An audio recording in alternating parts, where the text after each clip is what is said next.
Hello and welcome to Leave No Doubt podcast. Firstly, I would like to thank our sponsors, Connection Technologies, specialists in telecom and IT services. So I encourage everybody to go and check them out. Today, we've got Swansea goalkeeper Steven Benda with us. Steven, welcome to the podcast. Thank you for having me. No problem. Really interested to get your story, CV, and your experiences. And I think it's important just to share. We spoke up before. Like obviously, you're a goalkeeper by trade. We've had a couple of goalkeepers on here in the past, but I think it's really important that we share. Just don't focus on the outfield. I know you goalkeepers often get forgotten. So to kick us off, just thinking back to like your early years, and then you starting out in football. Yeah. What was your early inspiration to become a footballer? Is there any memories that kind of like stick out to you why you wanted to become a footballer? I mean, my mum always loved football. She always took me to the games when I was younger. She even played herself a little bit. Obviously, back then, women's football wasn't anywhere near what it is now. But yeah, just went to the games with my local team, and then probably when I was about 5 years old, started playing football. Literally, it's just like running around, kicking the ball, isn't it? No one quite knows what they're doing, but it's just like having fun and doing something, isn't it? Were you always did you always want to be a goalkeeper? When did you decide you wanted to be a goalkeeper? I mean, at the start, there's not really any position, so you just run around and kick the ball. But I think it must have been like a year or two in, and we actually started like playing with small goals and stuff like that. And I don't know quite how it happened, but we had to choose a goalkeeper, so I just chose to go and goal. Yeah. Yeah, and then obviously you had a youth career out in Germany, and I apologize if I get the name of your clubs. You started out FC Heidenheim, is that right? Yeah, so first I was in Stuttgart, where I'm from, Okay, and then I moved on from there when I was up. I think I went to Heidenheim when I was about 14. yeah, So I moved away from home. So I lived in an apartment with two other lads. So that was basically my first time like not being at home and having to take care of yourself. yeah. So how did that come about? Like, how did you get picked up? I guess by Stuttgart to start with. How did you suddenly start playing football academy? Yeah, so the first team I started at when I was really young was like the second biggest team in Stuttgart. So quite a big team. So I just played there for a while, and then you play a lot against like other teams in Stuttgart. So the coaches at VfB Stuttgart knew me quite a lot, and they just approached me one day and asked, "Do you want to come join us in the academy?" And I was like, "Yeah, no brainer, of course." Yeah. And what does it look like? Obviously youth football. Like, what did that then entail? Like, how did you just start training them with them in the evenings? What did that sort of look like for you? So in Germany, if you're at the bigger academies, most of the times you go to school in the mornings, but then say Tuesday and Thursdays, you've got about an hour and a half training in the morning, and then you go train, and then you go to school after that, and the rest of the days is just like in the evenings. So you train about 7 times a week, plus a game on the weekend, which is quite a step up from just like training 3 or 4 times in the evenings. It's quite challenging with school as well, but you love playing football, so you're doing it. And that before school, I imagine that's super early, right? How did you find that? Yeah, I mean, it must have been about 8 o'clock in the mornings. It's not easy because you go to training, you're quite tired from training, then you have to go to school and listen to the teachers. But because all you want to do is play football, is you just deal with it, I guess. And I was at a school which was like quite a sports school, so we had like all athletes, like gymnasts, swimmers, and I feel like the swimmers and the gymnasts, they literally like train every morning before school at like 6 o'clock. So I think for us footballers, it was quite easy compared to other sports. Yeah, it's interesting you say that.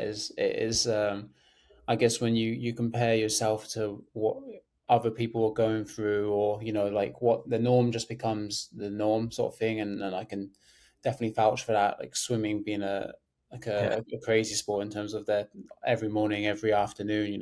They train loads. So if you start comparing now, I guess it's not as much. exactly. You spoke about moving to Heidenheim and moving away. What was that like, and how did you cope? Um, it was only about, I say, about 2 hours away, hour and a half. So my family was still close, but I was going to school there and then living in an apartment with two other lads. So it was the first time I really had to like take care of myself, like cook dinner, um, do my laundry and everything like that. So you basically you mature quite quickly. So you learn how to deal with it and you just get on with it. For me personally, I'm not really a homesick person, so I always like was fine with it. Um, and I guess it helped that my family wasn't too far away, and I got to see them on the weekends after games. Yeah, and so what does the I guess the digs kind of look like, What does, you spoke about starting to feed yourself. Does anyone help you with that, or, how did you cope? Because I imagine that's going to be quite alien to a lot of people.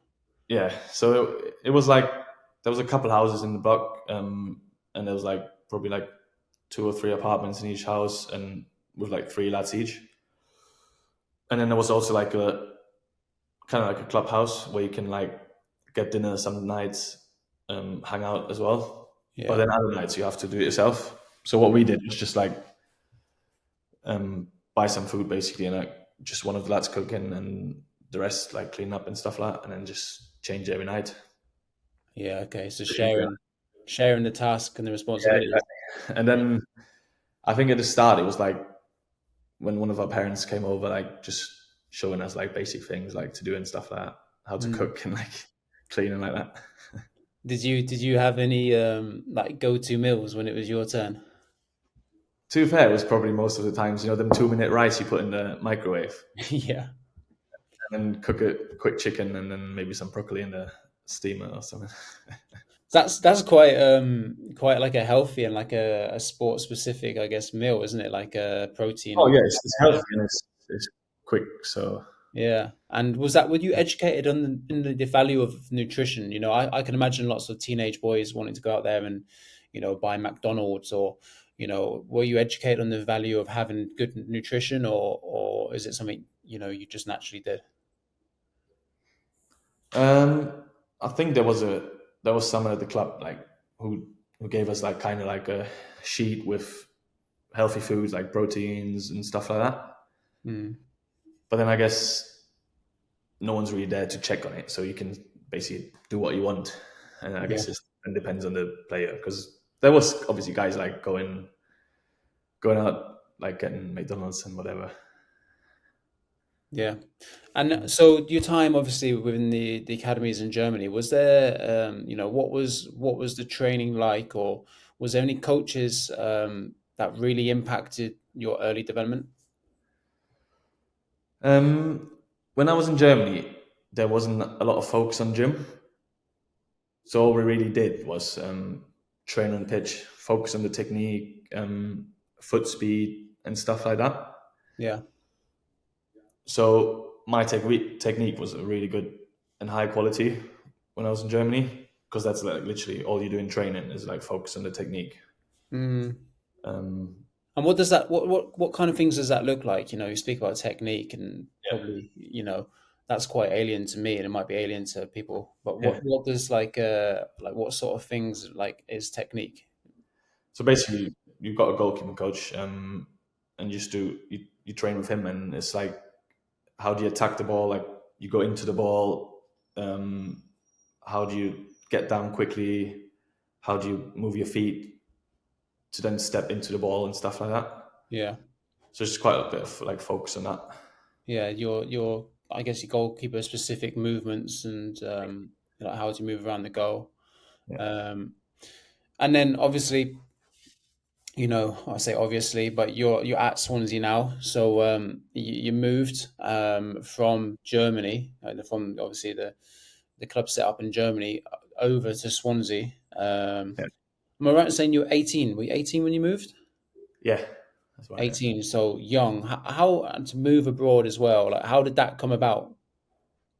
Yeah, so one of the goalies at Swansea at the time, Gerhard Tremmel, he was just retired literally Yeah, that summer, and we share the same agent. So he just said, "Look, I'm retiring. Swansea, you need a young goalkeeper. Do you want to come over, have a look, train a couple of weeks, see how you like it?" I said, "Yeah, no brainer." I always like pushing myself and getting out of my comfort zone, really. So I was like, "Yeah." I was living by myself for like 4 years now, so I'm used to it. I'm not like homesick. So I thought I always liked the idea of being in a different country. So I just, all right, I'll do it. Went over there, and then yeah, been here ever and since. and what was that like? You know, when you've moved to Swansea. I presume you could speak a bit of English already, or did you have to learn the language? You know, what was it like Yeah, moving to a complete different country? I mean, in Germany, you learn English from I think you're 6 years old when you Yeah, first start primary school.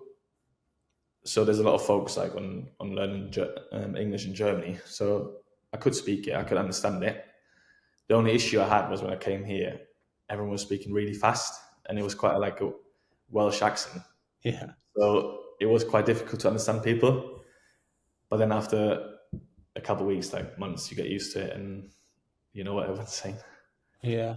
Was there anything that helps you settle in, into training, into your new teammates? Was there any like advice you can give on someone who might be moving countries and just help them settle into training?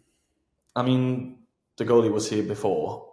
He basically like told me all the words you need in training, Yeah, like just quick words you can say, like like block and stuff like that, just to like shout out, so you don't have to like think about it too much. And then it's just stuff like getting to know your teammates quickly, going out for meals, maybe getting yourself like familiarized with all the lads, and yeah, just enjoying it. so I guess you're out in Swansea, and we touched on it a little bit in terms of what the techniques look like and what goalkeeper technical training look like. But if you were to think about like your technical training, your training week as a goalkeeper, what does that look like for someone who didn't know what a goalkeeper did on the day-to-day basis? Yeah, so basically every session you start with a goalkeeper coach. Mm, So and then it depends on the goalie coach what you do, but in most of the times it's like a lot of handling, just catching the ball, diving, start of the week probably, and then you probably Tuesday, Wednesday, you probably look at more like explosive stuff, trying to get some load in the legs, and like probably a bit harder as well, a bit more reps, a bit higher speed, and then as the week progresses, you like tone it down a bit more, so you just like focus on technique at the end of the week, get ready for the game. mm. And specifically thinking about your development as a goalkeeper, how do you or where do you do your individual bits and pieces? How do you know what you need to be better at as a goalkeeper, and how Yeah. do you work on it? Yeah, I mean, I guess that's what you got have a goalie coach for. He helps you out a lot, like tells you what you need to be better at, and then also every session gets filmed, so you can watch it back and have a look. Maybe, that wasn't great, that was good, and you just maybe speak to your goalie coach, and you might say, look, I think you need to get better at this, or maybe your kick needs to get better. So maybe after training, half an hour, just do some kicking, maybe with a couple other lads, or maybe need to get more explosive. So go in the gym a bit more, maybe work on explosiveness and stuff like that. Yeah, and what's one thing I'm really like yeah interested in, and obviously, the goalkeeping is changing. It used to be one goalkeeper and 10 outfield players, whereas now the goalkeeper becomes, the actual 11th outfield player. And I think especially last season, you've experienced, a total possession based team where, you have to be able to use your feet. You have to be able to become part of the build up. How has this developed? And then how have you, I guess, adapted and developed that into your game, or has it always been there? I guess if you look at the past, all you needed to do as a goalie is catch the ball and kick it as far as you can. Yeah. Whereas these days, it's not really a possibility. So if you do want to have a good career, I guess you need to adapt to it. So for me in Germany, it was always, since I've been brought up, quite possession based. So I've been brought up like playing out from the back and stuff like that. So it wasn't too much of a adaptation for me. But then obviously when the new gaffer came in 2 years ago, it was even more, how would you say, like more, even more than just passing out from the back. It was taking risks and stuff like that. So it wasn't easy for me, but I guess that's where you just do stuff after training, maybe get used to playing that way, and then I guess failing at it as well, and then you learn from the mistakes you made. Yeah, I think that you just mentioned that at the end. I mean, that's really important. Is Yeah, that mindset, isn't it? The mindset of, you know, to be able to take the risk, because you're going to yeah, have to take risks and play something that you're probably going to be uncomfortable with. But also understanding that if you fail within training, within games, and learning yeah, from it and why that happened and how you can be better. I guess it takes a brave. You have to be brave to be a modern goalkeeper these days. yeah. Definitely, you have to accept you're going to make mistakes. I think that's just part of the game, and once you accept that and you know you're going to make mistakes, just embrace it and just try and learn from them.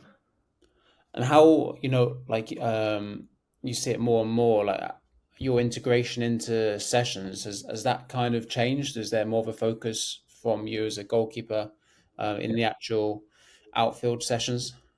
Definitely, I think you do a lot more with the lads. You maybe involved in passing drills and possession based stuff, which maybe like 10 years ago you wouldn't do any of that. You probably would have gone into a couple of games and maybe some finishing. Whereas that definitely evolved a lot, I think, in the last couple of years. And probably something that if you're a goalkeeper wanting to get better Yeah, at playing out from the back, better at being involved in the gameplay, you need to ensure that you're getting elements of that in your training to improve it, right? You can't just rely no. on your being able to catch these days, I guess. Yeah, exactly. I think it's important that you do those things. It might be a bit painful at the start because you might not be as good as it at the start, but the more you do it, the more you get more comfortable at it. I think you just get better at it. Welcome to the Leave No Doubt podcast. I'm so excited to welcome our new sponsors, Connection Technologies, a market leader in business-to-business tools ranging from business mobile, hosted telephony, and fixed line services. Head over to their website at www.connection-technologies.co.uk, fill in their inquiry web form and find out how Connection Technologies can support your business moving forward.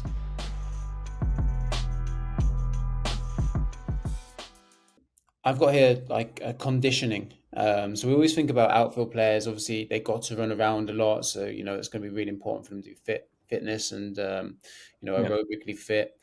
Um, is conditioning important for goalkeepers? yeah, I think so. But I think it's a different way to do it Yeah, than outsiders. I think. and that kind of leads me on to my follow up. Was that is then and then how do you achieve that? How do you do goalkeeper specific conditioning, or what does that look like for you? As a goalkeeper, I think it's the like short and sharp movements. So it's a diving, getting back up, diving, getting back up, and so I don't think there's a lot of point of just going and run for 60 minutes. I think yes, you need a base fitness, but I think it's more important to really like have that short and sharp stuff. So have that quick recovery and to go again. Mm. So then you obviously get that from goalie training, but then also like say you're going on the bike, you're doing Tabatas or similar stuff like that. Is there any like specific sessions like your go Yeah. to? I know you have a bike. You bought a bike for home, didn't you? Like you enjoy doing your bike Yeah. sessions. Is there any specific like sessions like your go tos that you could share? Yeah, I enjoy like the short ones, like 30 seconds on, 30 seconds off, 10 times, 5 minute recovery, 10 times again. You can even do 20 10s or 20 40s. You can play around with it and just do different things. And how often would you do that like in the week? I guess it depends on the goalkeeper, and maybe at the say if it's in pre-season, you might do it 2 3 times a week. Mm. During the season, when you play twice a week, you might only do it like once, depending on the week and how you're Yeah. feeling. So yeah, I know. Touching on like how it depends and how much you got to work, and I guess that depends on whether you're playing as well, right? Though they're not playing, you probably need to do a little bit more. I think as a goalkeeper, it's really specific a position, isn't it? Like I guess as an outfield player, you can probably ensure that you're going to be part of a rotation if you're part of a Yeah, squad. Whereas as a goalkeeper, quite often you have a number one goalkeeper who plays yeah, majority of the games, or a number two, even a number three goalkeeper who are, I guess, training goalkeepers. Um, you've spent a period of time at Swansea, obviously as obviously not being the number one goalkeeper. Just thinking back to when Freddie Woodman was at Swansea and you were supporting him, like what does that look like for you? And how can you ensure that, you are still developing? Like what? yeah. I think that just comes down to your personal attitude. I think if you have the right attitude and you want to get better every day, then you're going to train as hard as you can, try and push out a goalie, and just tell the manager, look, I'm training as hard as I can, I'm doing everything I can. It's up to you now. Whereas obviously then there's other people who maybe are a bit annoyed that they're not playing, and then don't really try as hard as they can, and maybe just don't enjoy training. But then I don't think you're going to get better. So you've got a long career as a goalkeeper, and there might be a couple of years where you're not playing, but can you still find that motivation to get better? And then when you get a chance, be ready. I Yeah, think that's quite important that you just know for yourself, look, I'm doing everything I can. And if I do get a chance, I'm ready. yeah, yeah. And you probably get more enjoyment from doing that, right? Rather than just going through sessions, Yeah, you know, blowing them off. At least understand. You've got your goals, what you're working for. That longer term mindset, I think that's really important, isn't it? Like to go, yeah, exactly. okay, maybe right now, but when my chance comes, I'll be ready. And this is me working for that longer career. Yeah, exactly. I think if you enjoy what you're doing, then do it properly. And there's no fun coming in like not doing anything, just going through the motion, and like what's the point? I think if you as long as you can do it, enjoy it and try as hard as you can. And what's that dynamic like with goalkeepers? Obviously there's three of you, probably supporting one person that's playing all the time. You all want to be that number one player. Like what does that dynamic look like? I think you might not be best friends, but I still think you need a good working environment. So you need to be able to have a laugh together. You need to be able to push each other in training, but then also come game day, you want to support each other. Yeah, So you want to be there for each other. And then obviously, if you all train well, if you all train hard, then I think it's positive for everyone. You're all going to get better. mm, definitely. So you obviously went to get more game time. You went out on loan. Yeah. At, on how what was your mindset going out on loan? Like why did you go out on loan? What was your mindset going there? And My goal was to just play as many games as I can, and then also it's a you go in somewhere in the lower leagues, the training ground's not going to be as good, the gym is not going to be as good, the food's not going to be as good, pitch, stadium, everything. So it's kind of like an you have to adapt as well. Like you have to challenge yourself. You have to push yourself. Okay, it might not be perfect, but can you take the best from it, make the most of it, and try to just get that game time and get better. Yeah, definitely. And did you find there obviously positive experiences going out on loan, like it actually helped develop your game?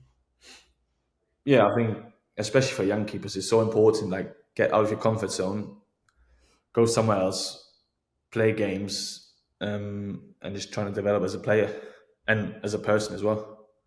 Mm, I think so. I like you're saying there. I think obviously players can get comfortable, comfortable within an academy environment, and I don't want to say turn your nose up at going down to a lower level or a lower league when you probably think you should be playing for the first team or be the number one at the club you're at. But the value you get from going and having a different experience, learning from other people, and bringing that back or bringing that onto your next part of your career is invaluable, really, isn't it? Yeah, I think it's really important, especially for young goalies. Try and get out there, trying to challenge yourself, get out of that academy environment, play against men. It might not be easy. You might have challenges, but that's how you get better, I think. Yeah. What's the differences between like an academy goalkeeper and a senior first team goalkeeper? What did Yeah, you notice? I mean, it's a lot. How do you say that? It's a lot harder being in a first team environment. Mm, So you're not going to be. You have to obviously win games. You have to do well because there's lads playing for their contracts and for their families. So there's in the academies it might be like you lose a game, but you don't really care because you're just trying to get better. But once you get into that first year environment, there's a lot more pressure. So I think it's just as a person, you just have to like deal with it and think, all right, deal with that pressure, and then trying to get better from it. yeah, no, definitely. I was just going back into, the training environment and your day to day off the field. What does your goalkeeper training preparation look like? How do you get ready for training? Me personally, I do my stretches in the morning. Probably go on a bike for 5 to 10 minutes, get the legs warm. Probably do some shoulder work, get the shoulders strong, and then probably a bit of activation just before you go out. Mm. And how did you come up with these? How have you developed what you like over time? Is there things that work for you, things that haven't worked for you, and you've picked what you enjoy or what gets you ready? Yeah, so I think you look at other players as well, what they're doing, maybe the more like senior players, and then you just, I think, pick the best things for you. I've done my stretch routine now for the last, I think, 3 years. It's the same. I do it every day. I enjoy doing it, and I've never really changed it since then. Yeah. And that's you understanding and knowing your body, right? That's you going, I need to do this for my hips to get them loose, to Yeah, get myself exactly. into the Especially position. as a goalkeeper, I think mobility is so important. Yeah. You need to be flexible. You need to be able to get in those ranges. So I know for myself, I need to do those stretches in the morning, even if it's just for the head sometimes. Yeah, yeah, yeah. And yeah, it's worth thinking about, isn't it? Because, like you always think about the runner who just goes out and runs, right? But actually, you're going into something that is really specific. You're going to have to get yourself into really specific positions. You're going to have to do very specific movements. It Yeah. requires like the lower body, but also the core, the shoulder stability, shoulder strength, so it's really important to get that body ready for those actions that you're about to go into. You can't just rely on, being able to get into it. Yeah, exactly. Especially like your groins, your hips, to get to those like 1v1 positions, maybe you have to be able to be flexible and be strong in those positions. So you just have to like um, maybe even speak to sports scientists, speak to your physios, see if they can help you out. Maybe find some exercises that work for you. And is there anything that you do on like obviously you do your mobility? Is there anything else you do on a day-to-day basis or, regularly that helps to keep you fit and healthy and performing? I mean, I do core every day because I think as a goalkeeper, you just need to be strong in your core. If you get Hmm. into those long ranges, diving and catching crosses, important you have a strong core. And then also, like, you need to be explosive. So I do a lot of explosivity work, a lot of like jumping and stuff like that. Yeah, so I guess that leads nicely into what does your gym work look like? Like, is there certain elements that you need to be good and strong at, to maximize your goalkeeping performance? Yeah, I think it's probably the most important one is having that explosivity, like getting off the floor quickly. Yeah. And obviously, we have good sports scientists that can help us come up with good exercises. Yeah. So that's probably a key point, explosivity. But then also, if you do upper body, work on your shoulders a lot because you need to be like strong in those positions. And then I think just in general, leg strength to be able to be like, I guess, as strong as you can. Yeah. Yeah. And how often would you do that in a week? Probably about 2 or 3 sessions a week. Yeah. Okay. Nice. And then just going into, obviously those who don't know, you have an injury at the moment in time. You've had a recent injury that's obviously prevented you from playing. Yeah. How have you coped with that? Um, how have you found it? The first week was probably the hardest week of my life because I never had an injury like that serious. Yeah. I guess when you do your ACL, it's like you're out for 6 to 9 months. So, which is quite a shock to the system. So, it was really tough for me. I was really down that week. But then once you understand it and you know it happened, I think there's only one way, and that's forward. So Mhm. then trying to get in a mindset, I've got 9 months to get as strong as I can, as fast as I can, as explosive as I can, Mhm. and then come back even better than I was before. Mm. So I'm just taking it like day by day, trying to get stronger, trying to get more explosive. It's obviously it's a long time, and you're gonna have low moments. But I think if you have that end goal in mind, then you can do it. Yeah, and yeah, one of my questions I had for you on is what keeps you motivated when it's so long? Is it the end goal?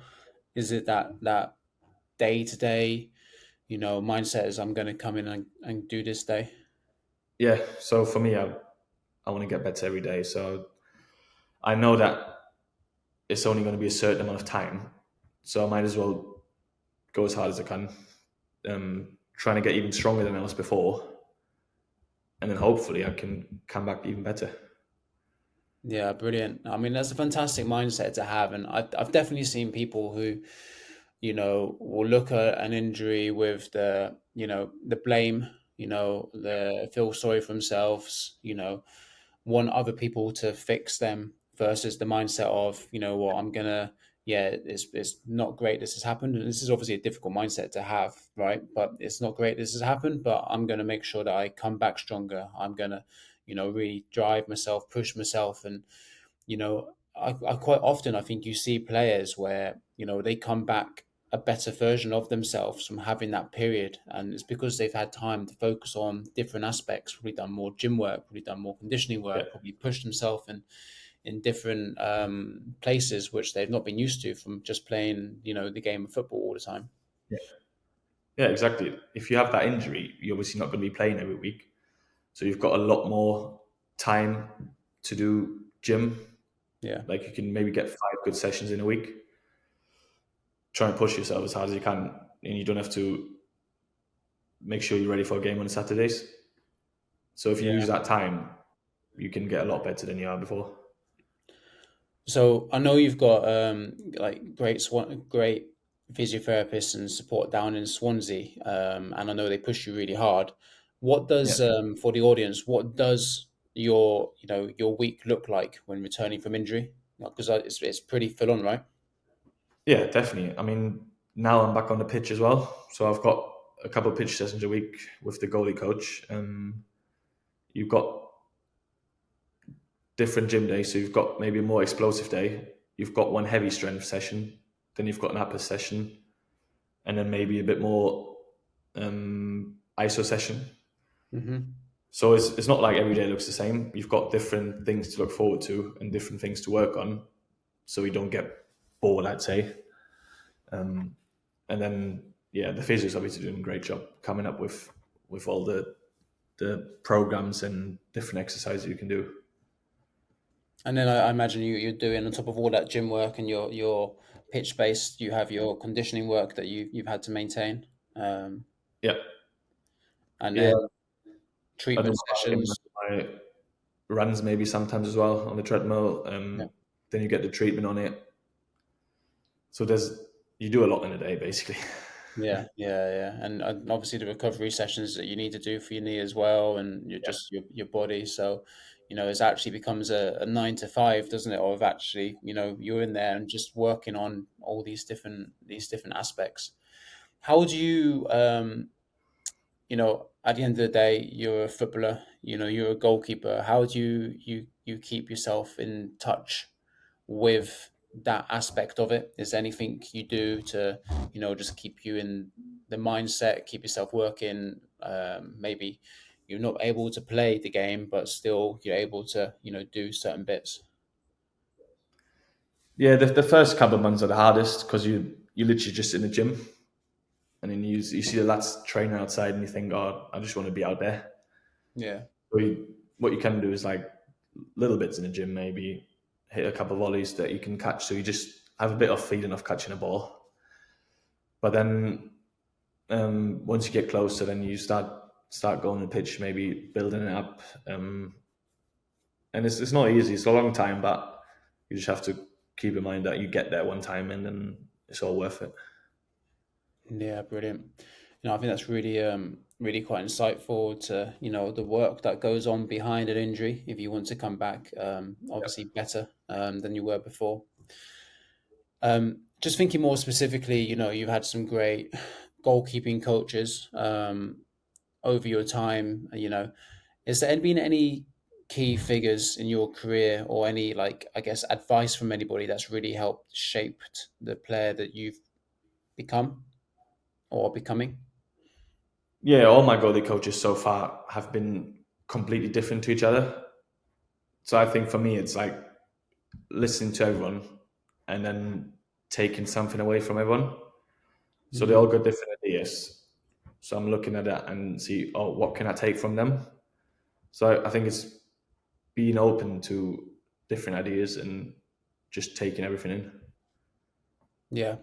Yeah. No, I think that's really important as well, isn't it? It's actually, you work with different people, you experience different things, and what can you take from each person and just implement it into your game? What can you learn from every person that you're with? Obviously, you're a German by birth, and you're in Swansea, you're in Britain. More specifically, penalties. German's very good at penalties. The English, might not be so good at the penalties. Maybe a lot better these days. What does penalty shootouts look like? If you're involved in them or saving penalties, what does that look like for you? Is there any preparation that goes into it? Is there any, mindset you need to have to become that hero, I guess? Yeah, so obviously, like when you play a game, you're gonna know who you're playing. So most of the times, the analysts give you a bit of data about the players, so you know where they maybe go more to the left side or more to the right side. So you've got a bit of an idea, and then I guess in the game, it's like just you and the taker. So as a goalie, you're not expected to save it. So I always think, look, if I'm saving it, great. If not, then there's nothing I can do about it. So it's just having that mindset of, look, can you affect him? Can you do maybe a bit of mind games, and then just take your corner and just go for it. So do you pick where you're gonna go before the taker's even taken his penalty, right? Yeah, I think so, because I think I'm trying to take as much time as I can, so you don't want to dive and then he just looks at you and puts in the other side. Yeah. So you want to wait as long as you can but you have to have a corner in mind so you can get that explosive push into the corner and save it, hopefully. And what will be your preference? The data, or will that just change depending on the moment? I mean, if he's taken the last 5 and he's scored them all in the left corner, then I'm going there. Yeah. But then if it's like he went left once he went right, then I think I just decide there in the moment. Mm. Yeah, no, no, really, really interesting. And that level of analysis, does that happen with during the game, understanding where the strikers you're coming up against, what their preferences are for shooting, or what their movements might be, or where your position is most likely to get their goals from. Does that happen as well? Yeah, definitely. I mean, you'll know if he's left-footed or right-footed. You know if he likes to shoot from distance. Maybe in the game you can see he's cutting in from the left and trying to curl it to the right. Mm. So you pick up those things and you're trying to just like, if he's shooting, like, how's his body shape? Where's he going to go? Just trying to guess a little bit. Yeah, brilliant. No, I think that's really insightful, isn't it? It's more than just, I guess, standing between two poles. It's actually, there's a lot more that goes on behind. Um, so just the last thing for me before we kind of wrap it up, I think this podcast is all around, trying to, inspire players, give something back, trying to share knowledge. What 3 things would you recommend to a young aspiring goalkeeper, or a goalkeeper that wants to, improve themselves in their training program, either on or off the pitch? What 3 things would you recommend? Go out, do this, put it into your game right now. Oof. I think one is the mentality. Like, you're gonna have to, you want to enjoy it, but you want to have to get better. So there's no point just training for the sake of it. Mm, You have to have that mindset of, oh, I want to become the best I can be. I want to get better every day. So I think without that mindset, you can't do it. yeah. So I think that's probably the most important thing. And then I think for me personally, I think it's that gym work as well. When I was in Germany, like, we never did any gym. So then coming to the UK, I got a lot stronger. I built up muscle mass and also like get that explosivity. So I think if you can do that like 2 or 3 times a week, you're going to become a lot better player. Hmm. And then the last thing really I'd say is, can you like do bits after training? Like, work on your left foot, work on maybe receiving it, passing it to the other side. Just little things like that don't take long, but are going to make you so much better. Like, even if it's just 5 minutes after training, take a couple of balls, hit your left foot, and you're going to soon see like you're going to get better at it. Yeah, no, I think that's brilliant, brilliant advice, and definitely 3 things that players can, go and implement straight away. Yeah. The mentality side of things, having that mindset is so important. The gym work, that it's more than just being the goalkeeper on the pitch. So making sure that you are, developing, and I guess anyone who'd look at you would think, what, he's got a great frame, like he looks a powerful athlete, Yeah. but I guess this is built as much as it is given. So Yeah. A lot of hard work, I think.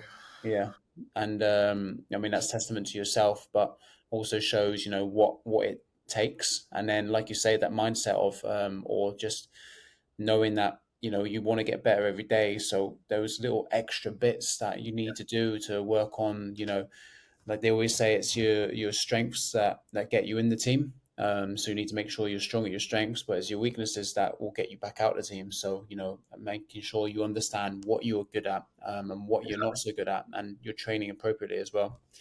So that's really, I guess, important. I just want to wrap up. So yeah, thanks for giving us the time. Thanks for sharing, all your insight with us today. Thanks for having me. Really enjoyed it.